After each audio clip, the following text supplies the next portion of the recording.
Hello, I'm Mike and this is Will. We are the Tabletop Donkeys. Hello. We're looking at issue 34 of Warhammer Age of Sigmar Stormbringer magazine. This issue came with 2 new paints, Incubi Darkness base paint and Nuln oil shade paint. So we'll be adding those to our models and then we'll be learning a load more of the core rules, and today's game will be fighting over another ley line of magic.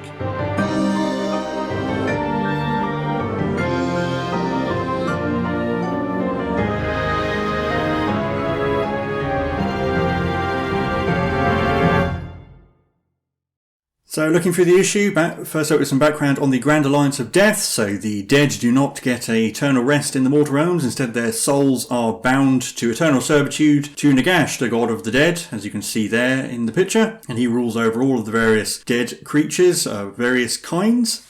So you can see there on the next page a bit about Nagash himself, Grand Master of Necromancy, who seeks to remake the mortal realms where everyone serves him. And he often takes to the battlefield himself. And he goes over gives you a very brief look at some of the factions within, or the types of dead. So we have the Bone Legions of the Ossiarch Bone Reapers, so various bone constructs they make. The Spectral Hosts of the Night Haunt, as well as the various other rotten and twisted creatures, like the Deadwalker Zombies and various skeletons and ghoul-like cannibals of the Flesh Eater Courts. And then we have a name generator here for the Gloomspite Gits, so similar to the Stormcast and the Cruel Boys. Here's one for the Gloomspite Gits, so again, tables to roll on.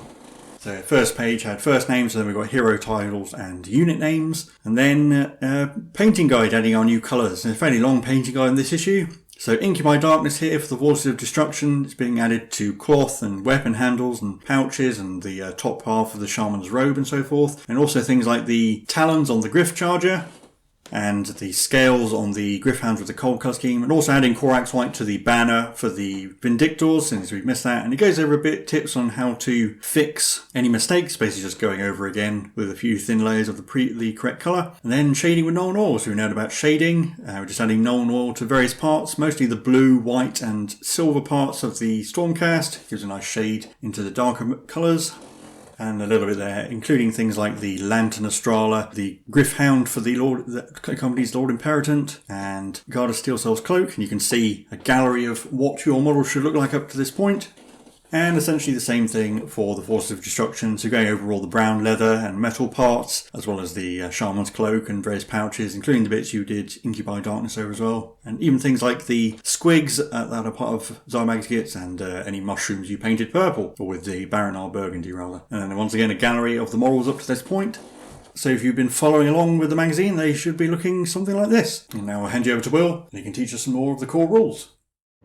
In this issue we get quite a few more of the core rules, starting with the rules for monsters. A monster is anything with the monster keyword on its war scroll, unsurprisingly, and monsters are able to carry out monstrous rampages, which happen at the end of the charge phase. Each player can carry out one monstrous rampage with each monster they have from the table below, although if you have multiple monsters you can't use the same one more than once in the same phase, and the player whose turn it is taking place declares all of their monstrous rampages first and carries them out. And there are 4 here. So we have Roar, where you pick an enemy unit within 3 inches of the monster and roll a dice. On a 3+, it cannot issue or receive commands in the following combat phase. Stomp allows you to pick an enemy unit within 3 inches that is not a monster itself and roll a dice. On a 2+, it suffers D3 mortal wounds. Titanic Duel, you can pick an enemy monster within 3 inches of the monster, and you add 1 to hit rolls for your monster fighting the enemy monster until the end of the following combat phase. And finally Smash to Rubble, where you can pick a faction terrain feature or defensible terrain feature within 3 inches of the monster and roll a dice, and on a 3+, it's Demolish as if it were defensible. And if it has any scenery rules, then they cannot be used for the rest of the battle if it was a faction terrain feature, which we'll learn about in a couple of pages' time. We have 2 pages now on war scrolls, where it goes over what a war scroll is and all the different parts of it. I'm mostly going to gloss over this because it's mostly things that we already know and not much new here, but there's a couple of things to note. First up, that if your characteristic is modified for some reason, it cannot go less than 0. It explains what it means for rend to be improved or worsened, and there's another bit about a save value of dash, which does apply to our unit of Griffhounds, having a save value of dash, which means you must roll a 7 or more when making the save roll. The only way that's possible is if you have a positive modifier to your save roll, which might mean that a roll of 6 would be sufficient. And also a bit about random characteristics, which applies to things like the Loon Smasher Fanatics. Essentially, if you have a random characteristic, then you roll for it every time it is used. On the next page it explains what the description details, and the important part here is things like whether it's a wizard. The mounts, companions and crew always attack when a model does, and well, they all treat it as being the same for rules purposes. Command models like champions, musicians, standard bearers and so forth, and weapon options that some units will have on their war scroll and what they can do. Abilities are fairly self-explanatory. Damage tables is something we haven't come across yet, where rather than having a set characteristic for certain things, usually movement and various things to do with the model's attacks, the values of them change as it suffers wounds. So depending on the number of wounds suffered, the characteristic will usually decrease or get worse in some way. And there's an example of a table like that there, and we'll get a model in a couple of issues' time, the Spirit of Durthu, which does have a profile like this. And finally it also mentions keywords, which we've seen before, but another formal definition of them here. And finally over the page we've got faction terrain war scrolls, which we don't get any of with the collection, but for completeness some factions get special terrain pieces that have their own war scroll and effects. They will explain what they do on the war scroll, and similarly for endless spells and invocations, they themselves have a war scroll which tells you how to use them. Now we have a tutorial for monstrous rampages, and of course we don't have any monsters yet, but as I said we will be getting one quite soon. There's an example here of how to use a monstrous rampage, using examples of monsters we will get with the collection. And over the page detailing 3 of the monstrous rampages and how they work. I won't go over that here because it's just repeating information that we've just been over, and we'll see it in action when we get a couple of monsters in the collection. And then the background for today's game, another magical leyline has been discovered in the Realm of Shadow, this one allowing even the most unproficient magic user to wield magics as though they had known how for their entire life. Naturally, both sides want to seize control of this. For the Alliance of Order, we have the Lord Imperatant, Knight Arcanum, Guard of Steel Soul, Xandar's Truthseekers, the 5 Vigilors, and the Stormstrike Chariot, facing off against the Loon Boss, the Swampcrawler Shaman, the Killer Boss with Stabgrot, unit of 20 shooters, 3 Manskewer Bolt Boys, and 2 units of Hobgrot Slitters. The setup for our game is like this. We've got the usual 2 battle mats. We have objectives in this game, 1 right in the centre, and then 2 on the centre line, 3 inches in from the short edges of the board on either side. And our territories are along the long edges, the middle half as it were, 2 sides either side of the centre line. Deploying as usual, taking it in turns and then placing all the primal lair scenery pieces once we've finished. Player with most victory points at the end of the 5th battle round wins, and victory points are scored for controlling 1 objective, controlling 2 or more objectives, and controlling more objectives than the opponent. And our special rule is Surging Power, so when a unit is contesting an objective, that unit can cast Arcane Bolt in the hero phase, even if it's not a wizard, and even if Arcane Bolt has already been cast before in that hero phase, thanks to the power of the leyline. So we'll get the board set up and get straight into it. So here's our board. Once again we're using numbered objectives so that you can keep track of who controls what on the overlay. We've got both sides deployed and the terrain laid out. Here's my deployment from behind. We've got the Truthseekers on the left, Vigilors are right in the middle with the Knight Arcanum behind them, the Lord Imperatant, who will be my general, to their right, and then on my right flank is the Chariot, and Guard of Steel Soul is going to be arriving with Silence of the Storm later. And on the other side we have the Destruction deployment. Yeah, so the front, from left to right will be a unit of Hobgrots, and the Loon Boss, then all the shooters, and the Killer Boss with Stabgrot, who will be my general, and then the other unit of Hobgrots, and behind them are the Shaman and the Bolt Boys. I was rolling off to see who goes first, and it's worth mentioning that I finished deploying first as well. There's a time. Oh. Well, I don't even need to roll. No, I rolled a 6. And in this game I'm going to go first, so I can shoot first. So on to Order, Stormcast turn 1. The Knight Arcanum succeeded on Heroic Leadership, the Loon Boss failed, and then the Knight Arcanum is going to try and cast Mystic Shield, getting it with 5. Getting it with 5. Try and bind with the Shaman. Yes, for the 7. Then for movement, the Truthseekers ran. They only got a 1, but it was enough to get one of them within range of Objective 1. The Vigilors and the Knight Arcanum moving up the middle normally, so they can shoot and take Objective 2. The Chariot moving full tilt towards the Hobgrots over there, and the Lord Imperatant used his free once per turn command ability to issue at the double to himself, getting himself within range of Objective 3, and will leave Garrus in the Celestial Realm for the moment, though we on to shooting. We will shoot with the Vigilors first. 4 of them are going to shoot at the Bolt Boys at the back. 1's not in range, so we'll shoot the Hobgrots on the right where the Chariot is. Yeah, so spending a command point, I'll have the Bolt Boy boss issue all out defense for his unit, and I'm doing Noisy Racket as my dirty trick as well. So therefore we've got 9 shots, because 4 of them but 1 of them is the prime, hitting on 3s. Actually, I'll have the Knight Arcanum use the command point she generated earlier for all-out attack, so we're hitting on 2s. Which did mean I get all 9 hits. And then wounding on 4s because it's Noisy Racket. Still 6 wounds. So -1, but +1 from all-out defense. So we have 6+ saves. Can I make at least one? Yes. The Bolt Boy boss lives.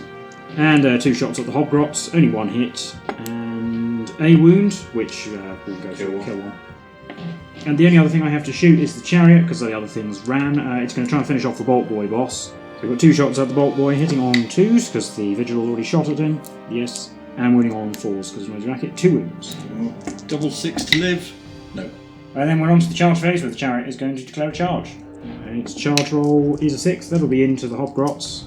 Does get us into the Hobgrots, so we've got 6 dice for its charge damage on 4s. Oh, only 1. So unleash hell with the Hobgrots. Could unleash hell with the shooters because they've covered 1,000 shots, but it's probably going to amount to a wound or 2 either way, and this is fewer dice. So 8 grenades hitting on 5s.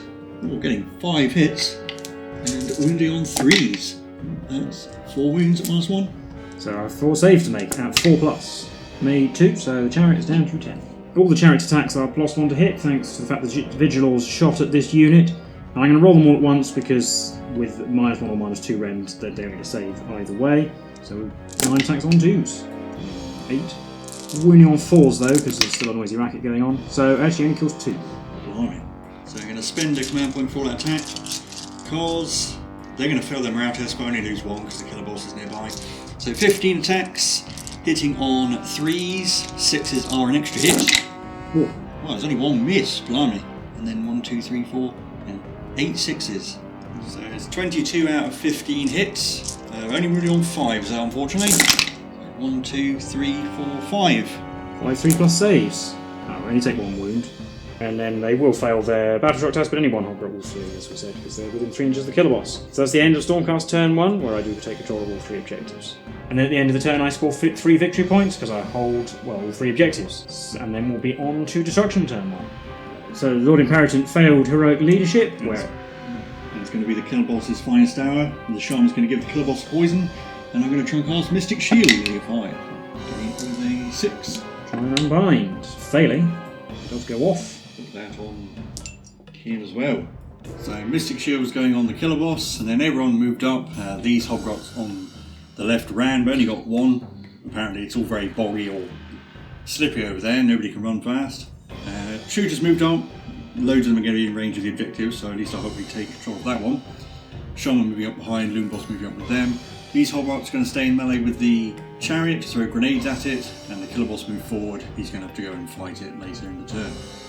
5 Hobgrots throwing grenades at the chariot on 4s. Yeah, got the rhyme. 4 hits.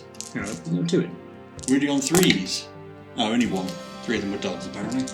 With a 4+, made it. And the shooters are going to shoot at the Vigilors. And the Vigilors are going to use all that defence.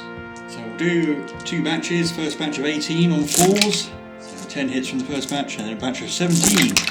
So 16 hits, wounding on 5s. 3. 3+ saves because of all that defence. We'll take a wound.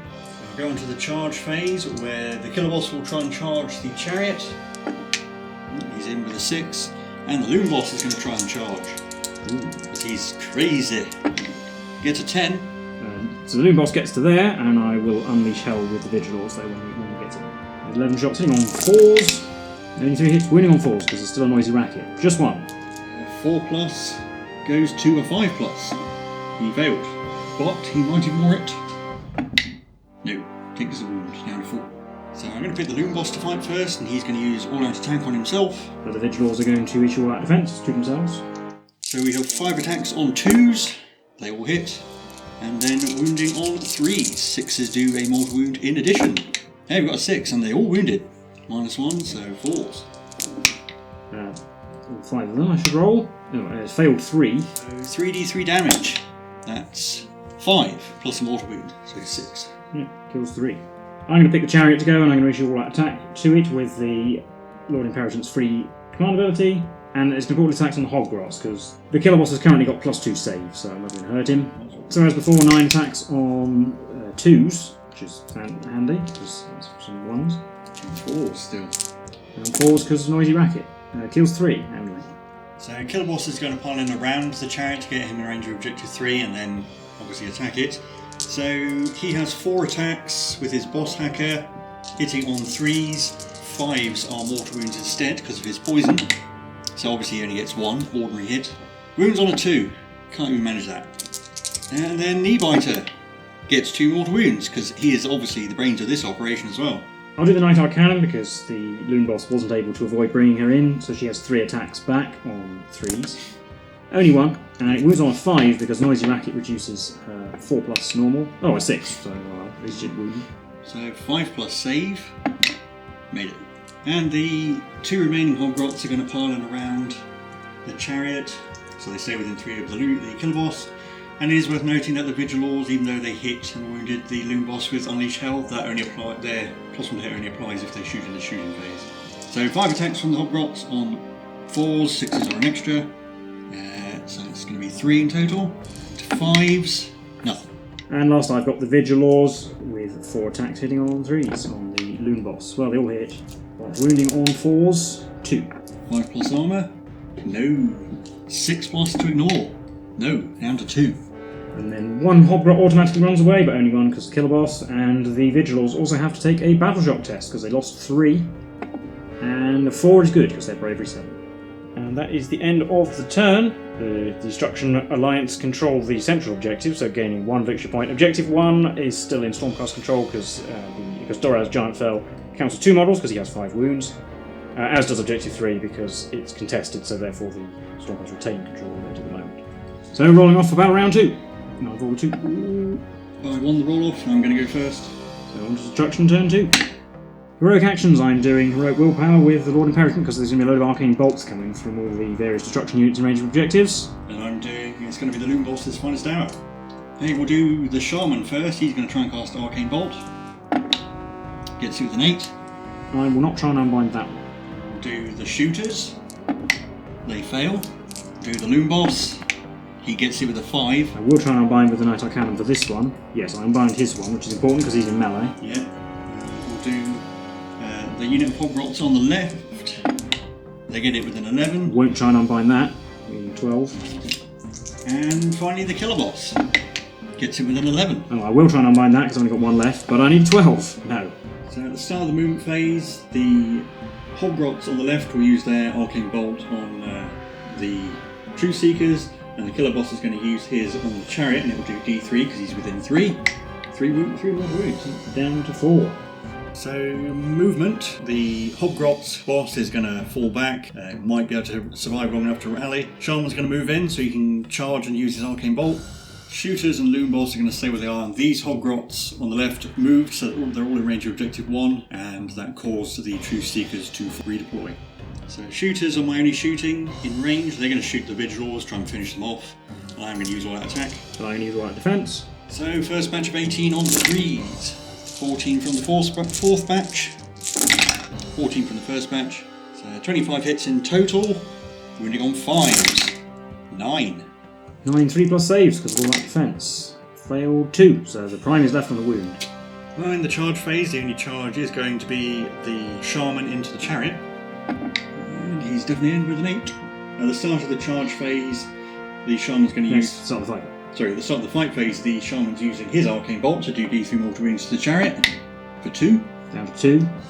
Shaman's charge gets him to there. That just gets himself within range of Objective 3, while Stugit is within half an inch of the target, so he still counts as being within half an inch of the Chariot. Right, so. I'll pick the Killer Boss to go first, see if he can redeem himself. Yeah, but I'll all out defense on the Chariot from the Lord Imperator. So 4 attacks, hitting on 3, 6 to do mortal wounds. Well, there we go. Oh, 4 mortal wounds, it's just dead. I'll pick the Night Arcanum to go, and I'm going to use all out attack. That's my last command point. The previous one was Lord Imperator's free one. So she has 3 attacks hitting on 2s, although the Loon Boss is using all out defense. So they all hit, and they're winning on 4s. Ooh, 2. So +1, -1, +1, 3+ saves. Ooh, failed 1. 1 going through for D3 damage, 2. Uh-oh. Needs to make a ward. Oh, he did. What a time to make a ward save. Well, the crazy tiny man has to kill the Vigilor Prime to have a better chance, decent chance of surviving. 5 attacks from the Loon Boss on 3s. Getting 4 hits. Wounding on 2s, because it's his finest hour. He needed it, 4 wounds. 5s. No, dead. The Loon Boss was able to pile in such a way that he was actually going to be out of engagement range of the Night Arcanum, so he might be able to rally next turn, or recover. So it's the end of the turn, and Destruction now control all 3 objectives, gaining 3 victory points, going up to 4 as we head into Stormcast turn 2. It's the Lord Imperatant's finest hour this turn. And we're going to try heroic recovery with the Loon Boss, considering he's out of range. Oh, 1 off. The Lord Imperatant is in range of objectives, so he's going to try and cast Arcane Bolt. He fails with a 3. And the Knight Arcanum is also going to try and cast Arcane Bolt. She doesn't get an extra one for being in range of an objective, so she succeeds with a 7. Try and unbind with the Shaman. No. The Lord Imperatant has moved closer to the 2 Auric characters. The Knight Arcanum is moving around the Loon Boss. The Truth Seeker's moved towards objective 1, which caused the Hobgrots to redeploy, and they got 5, so they've gone quite a long distance away. And finally, Guard of Steel Soul has arrived, but he's kind of forced quite a long way back because the destruction unit's over there, so he's in the top right of the board, basically. We'll do some shooting, starting with the Lord Imperatant. He's going to use his baton on the Loon Boss to try and get rid of him. D6 shots for 3. Hit on 3s, 2, and wound on 2s because it's his finest hour. They both do. -1, so 5s. Nope. 6s.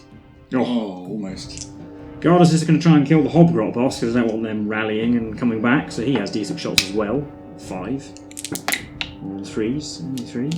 And 3s again. Well, he just about killed him.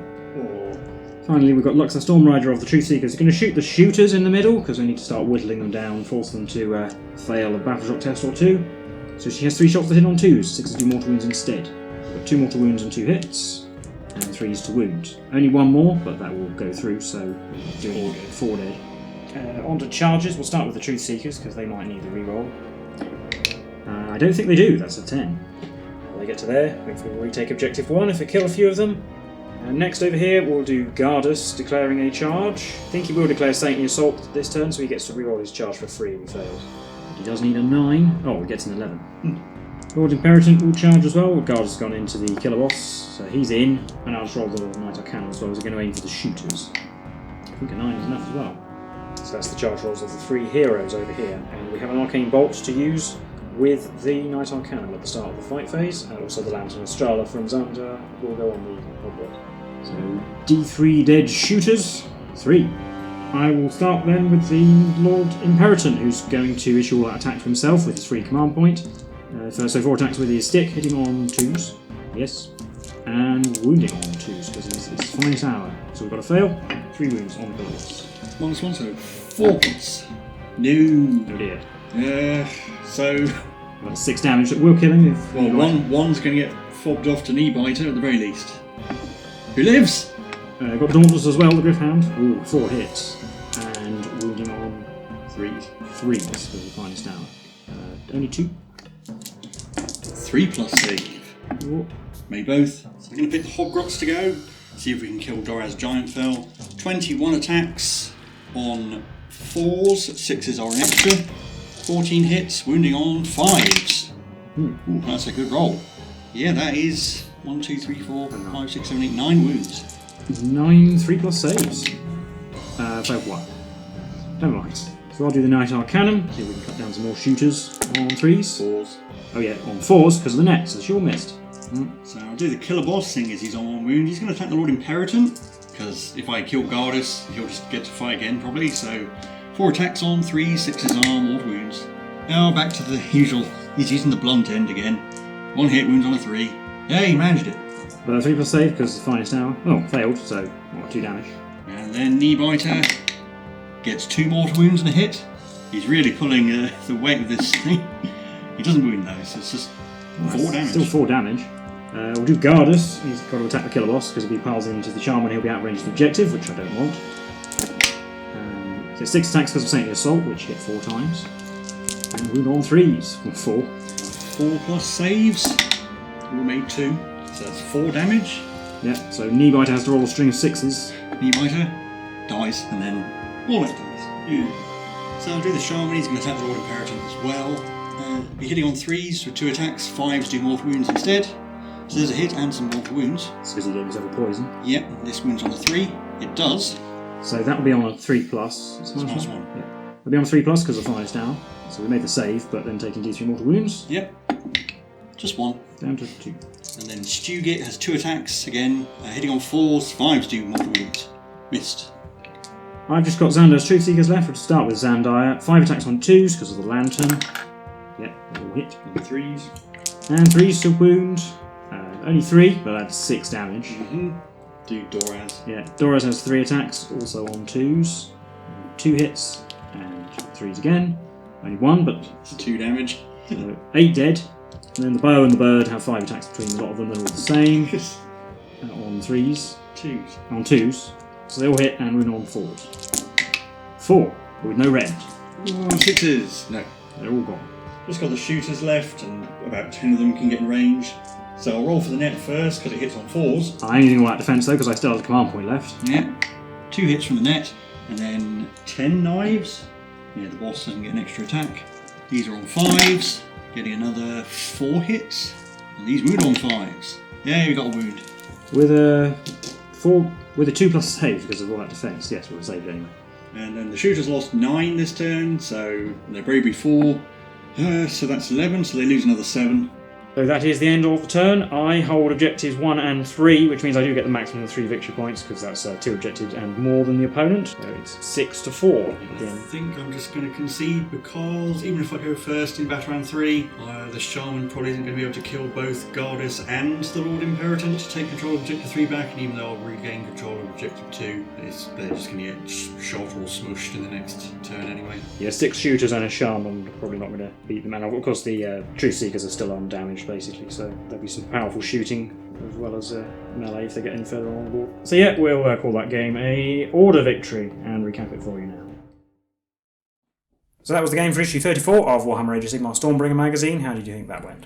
Pretty much as well as the last couple of games, where we find out that Hobgrots and shooters are very weak and die very easily and then run away. Yeah. And even though both units of Hobgrots rolled pretty well, it's not too surprising that it went as I expected. I mean, maybe if I'd gone first in the first battle round, maybe I might have been able to hold on. I think me going first in the second battle round just prolonged the game by my turn. Yeah, I think the Chariot doing basically nothing and a couple of other things not doing very much for me. It looked for a while like it was going better than it probably was for you, because then all my heroes got in and murdered everything. Although to be fair, I did roll quite well on all my charge rolls in my turn too, so I mean, everything got in. I did roll fairly well for the Loom boss to get into the Vigilors. Yeah, I was a bit worried once I lost all the Vigilors, because in a game about controlling objectives, I suddenly lost 5 models quite quickly, but they did actually do some damage to him before they went down, because his save isn't that good. Yeah, I mean, also, I think from 70 shots with the shooters, I think I got about 4 wounds or something, and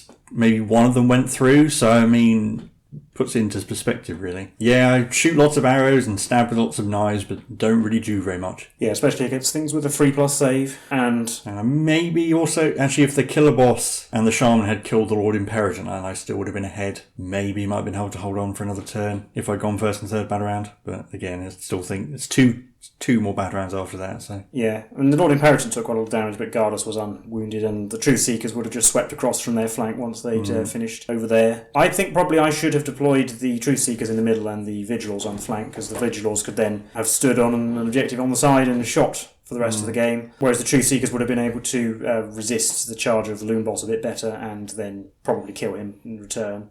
And everybody being able to cast Arcane Bolt was a slightly scary gimmick when you had about 4 units that could cast it, and it did do the Chariot in pretty well, because the Chariot's generally quite hard to kill, so that did help certainly. Yeah, well, I suppose with that, possibly that gives me a bit of quite a nice edge. Yeah, there. You had an extra unit than I did as well, so I guess that would that goes some way to redressing the balance, but it could easily go the other way. I could have had loads of units able to cast Arcane Bolt, and indeed if I'd gone first in turn 2, then I would have done so. Yeah. And then, because I wanted to charge anyway, that would have been lots of units potentially charging with an Arcane Bolt prepared.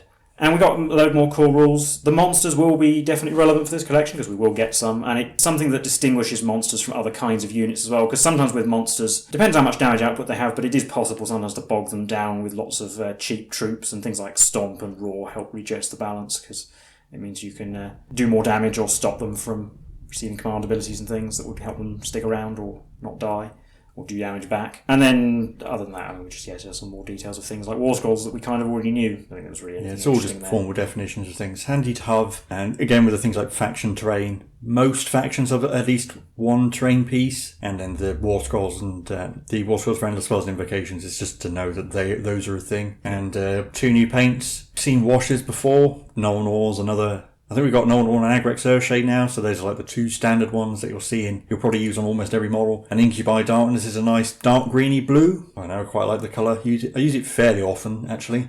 But anyway, I think that'll be it for this issue, so if you liked the video then feel free to leave a like and subscribe, let us know what you thought in the comments, and join us for the next episode where we'll be starting the Sylvaneth part of the Order collection with an Arch Revenant for the Order forces. So we've been the Tabletop Donkeys, and we will see you in the next one. Bye for now.